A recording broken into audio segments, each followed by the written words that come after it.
எங்களுடைய கோரிக்கைகள் என்னன்னா, இந்த புதிய ஓய்வூதிய திட்டத்தை ரத்து செய்துவிட்டு, பழைய ஓய்வூதிய திட்டத்தை நீங்கள் கொடுத்த வாக்குறுதிப்படி நிறைவேற்றவில்லை என்றால்,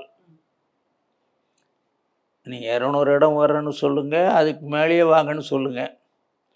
எங்க ஆசிரியர்கள், அரசு ஊழியர்கள், ஓய்வூதியதாரர்கள், தொழிற்சங்கத்தைச் சேர்ந்தவர்கள், போக்குவரத்து தொழிலாளர்கள், இங்கே பணியாற்றுகிற மத்திய அரசு ஊழியர்கள் எல்லாம் 21,00,000 வரும்.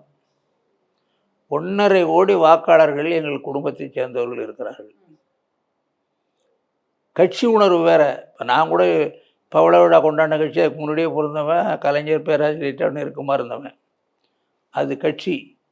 ஆனால் நான் சார்ந்த ஆசிரியர்கள், அரசு ஊழியர்கள் சமுதாயத்துக்கு கொடுத்த வாக்குறுதியை நிறைவேற்றாமல் 6,15,000 பேர் மொத்தம் இருக்கிற 9,500,000 புதிய ஓய்வூதியத்தில் இருக்காங்கிறப்ப நீங்கள் எதுவுமே செய்யாமல் விட்டால்